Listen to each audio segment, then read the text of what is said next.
We're here in Yorkshire, the host of the 2019 Road World Championships, the first to be held on British soil since 1982, 37 years ago. Yes, and despite the entire region celebrating the Festival of Cycling later this year, we're going to give you a preview of the best segments along both the male and female road race circuits before we head to the epicentre of the cycling festival, that is Harrogate, where the finishing circuit for both races are. Indeed, indeed. We're currently outside Leeds Town Hall, which is the start line of the men's elite road race. And it has quite a lot of modern cycling history to its name already, being the start line of the 2014 Tour de France, and has since gone on to host multiple Tour de Yorkshire stage finishes. Yeah, that's right. And this is the start of our big bike ride today, isn't it? And we're aboard these two beautiful aero road race machines in the Boardman Air and the Cannondale System 6 that I'm riding here. It's pretty spectacular, both the bikes are. But we've got a pretty long day ahead, so hopefully these bikes will help us maintain a pretty strong lick throughout the ride. But the first point of interest is the official flag drop of the race, which is just heading outside of Leeds. So we should get cracking, really. Let's do it. Shall we go? Let's go. Let's go.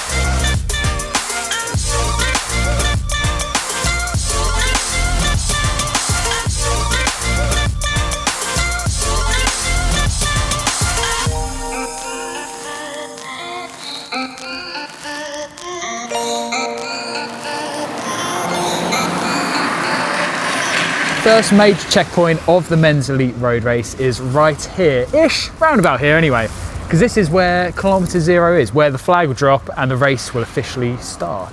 So all of that was just a complete waste of time? Well, so waste of time. How many Ks? 200 and... So it's 284k to go from here until the finish line in Harrogate. So wow.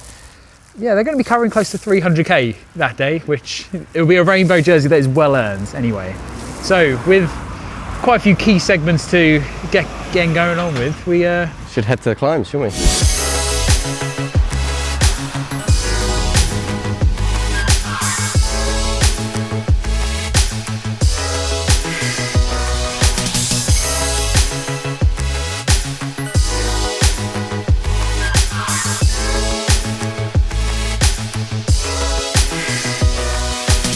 It's been a long time coming, a fully dedicated carbon aero road bike from the guys at Cannondale, but it certainly has delivered with this, it's System 6. It even got the spot on our 2018 Editor's Choice Awards for being nothing less than fast and comfortable, and that's why I'm taking it round the world's course today. Cannondale has thought of the entire system here, wheels included, and have optimised the airflow with a narrow tyre and wider rim, 23mm tyres in this case. It's a fast, capable bike, and I'm really going to take it to the line against Paul when we eventually get to Harrogate.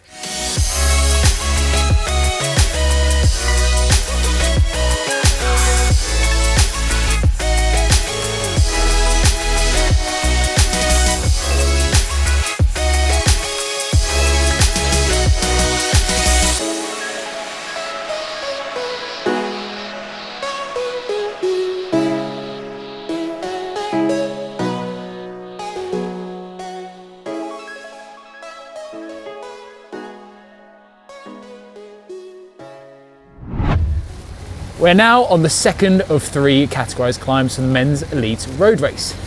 The first of them was Cray, 60 kilometres from the flag drop in Leeds, whereas now we're about to ride up Buttertubs, which I can feel already. Yeah, it's quite tough this one.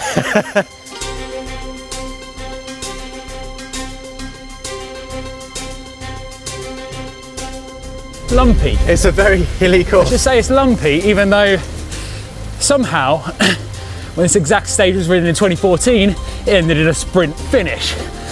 Marcel Kittel. Marcel into Kittel. the yellow jersey. And Mark Cavendish on the ground. crashing out.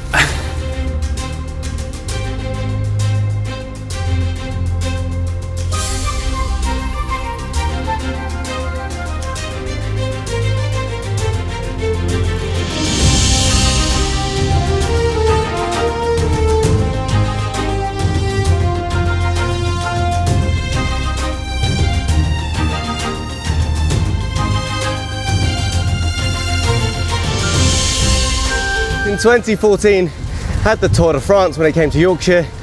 This gave us the iconic image of an estimated 10,000 people on this 4.5 kilometre stretch of road. It's where Jens Vogt was on a solo breakaway and he was fighting through the masses of crowds. Christine Prudhomme, he claimed it to be the Alpe d'Huez of Yorkshire.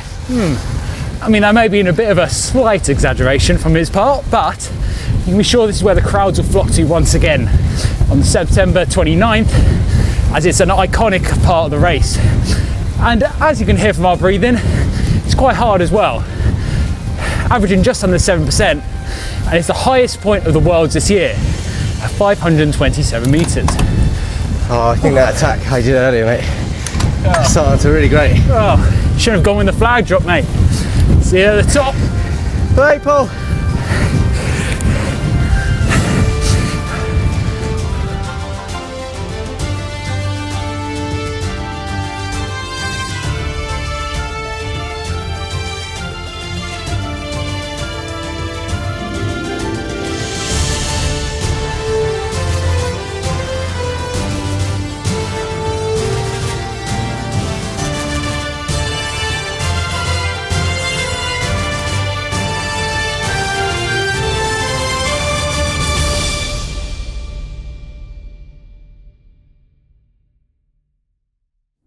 This is the Bournemouth Air 9.6 with full Shimano Ultegra Di2 and 50mm deep night wheels, and it's my aero bike of choice to take on the world's course today.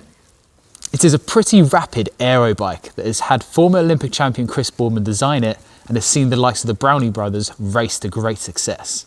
The Air 9.6 uses a hidden rear brake to clean the airflow at the rear, and also has a wide PF30 bottom bracket standard to help optimise the chainstays to provide aero efficiency and stiffness. So with all those aero gains and performance advantages, it should give me the edge over Simon, over the hills of Yorkshire and the sprint in Harrogate.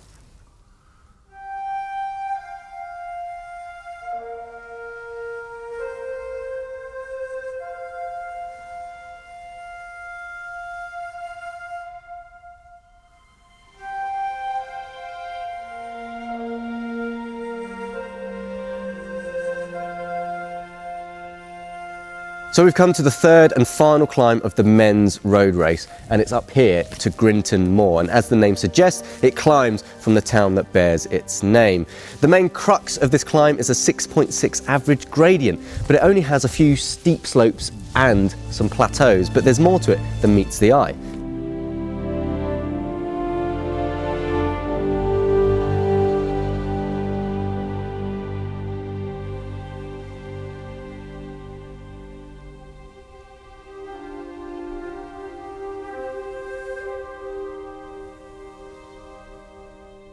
As the name suggests, Grinton Moor is quite open and expansive, like a lot of climbs in Yorkshire, and it could well have a bigger effect on the race than the climb itself, because it's quite exposed to the wind, and if the wind is blowing in a certain direction on race day, you wouldn't be surprised to see echelons forming. And that may not bring the winner out of the entire race, but it could well ruin quite a few riders' days as they have to chase back on to Harrogate, which is still 160k to go to the finish line, but only 50k till the first lap of the circuit. But before we go to Harrogate to the finishing circuit, we need to make a little detour to find arguably the hardest climb of the entire weeks of racing, which is the women's climb. So we're going to head there, but we better get going.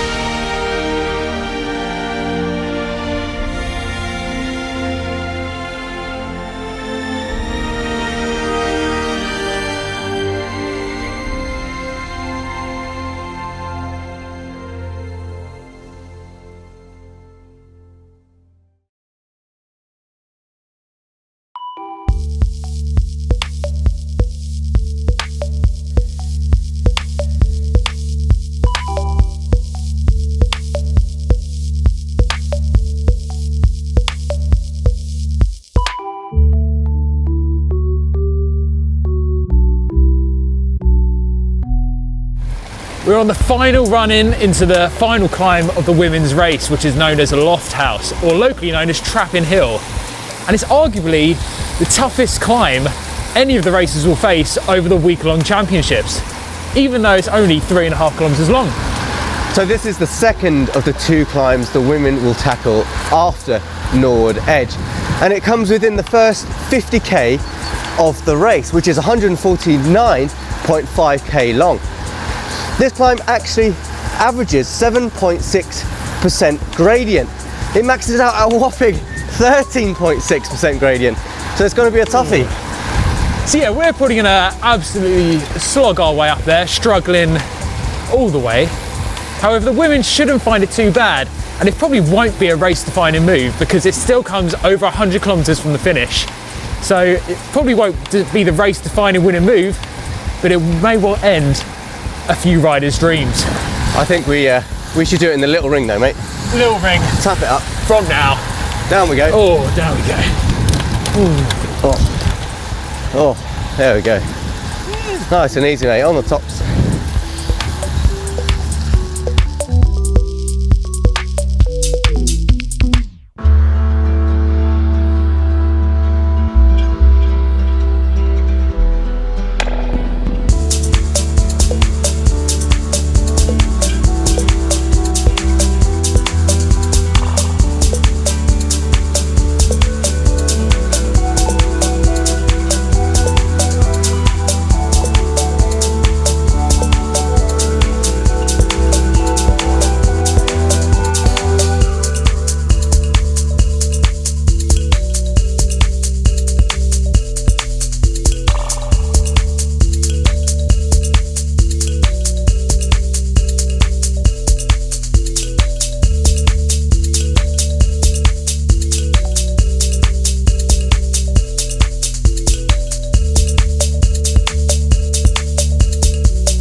Are you sure that's not going to be a decisive climb for the female race? Well, like I said, we're not racing that. We rode that very, very gingerly, should we on say?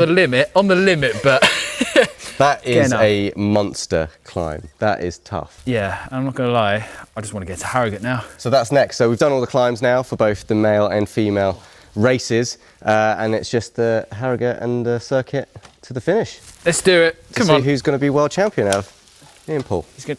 Well, me. It's all me. It's always me.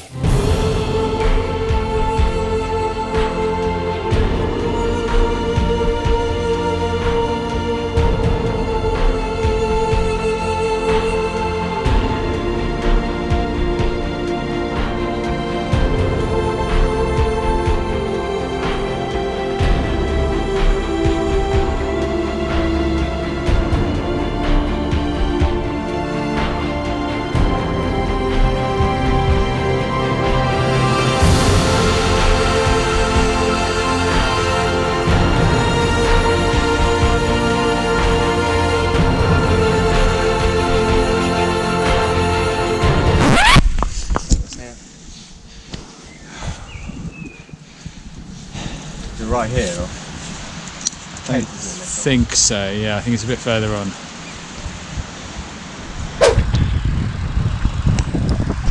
So this is the final corner of the world. Right-hand turn onto the high street. The third in the last kilometre, which are very, very tight. However, it's one way. So we can't actually ride up it.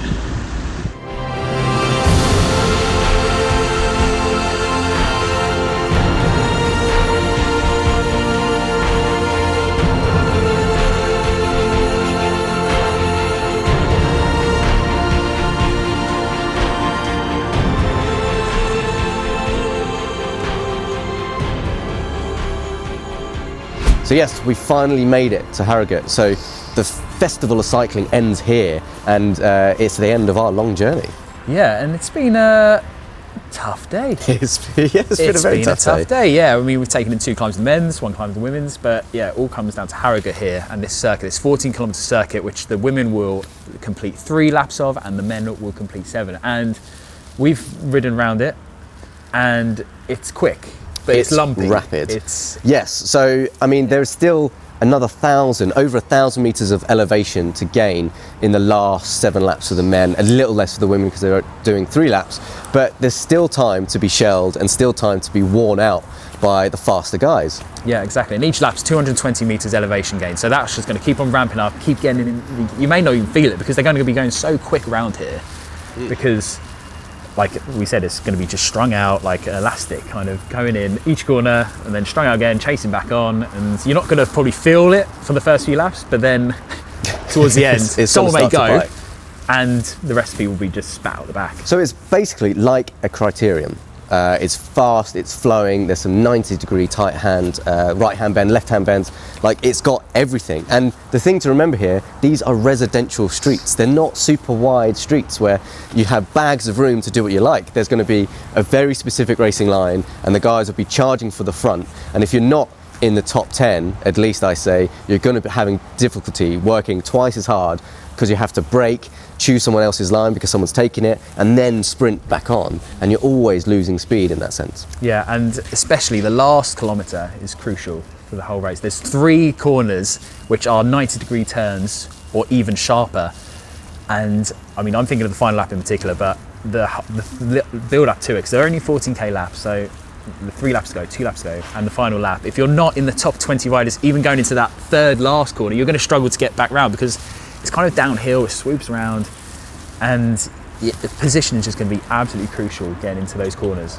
Again, there's not much space, especially as you say, Yeah. in those last 3 corners. Unfortunately, we couldn't ride the finishing straight, which is just behind us here, because it's a one-way street, so it'd obviously be closed for the worlds, but there is a little rise up, there's a little kick up out of a 90-degree bend. It does plateau and it does flatten for a couple of more 100 meters of sprinting, but that's going to be the pinch point where if you're behind, you're not coming around it. No, exactly, and it's going to be a real big effort to get anywhere near the front or past anyone who's in that top 10, 15 riders. So, who do you think is going to be in those top 10, 15 riders to win the race? Well, I am going to go for man of the moment, Julian Alaphilippe, because I think he can win in a variety of ways, and we've seen him out sprint sprinters.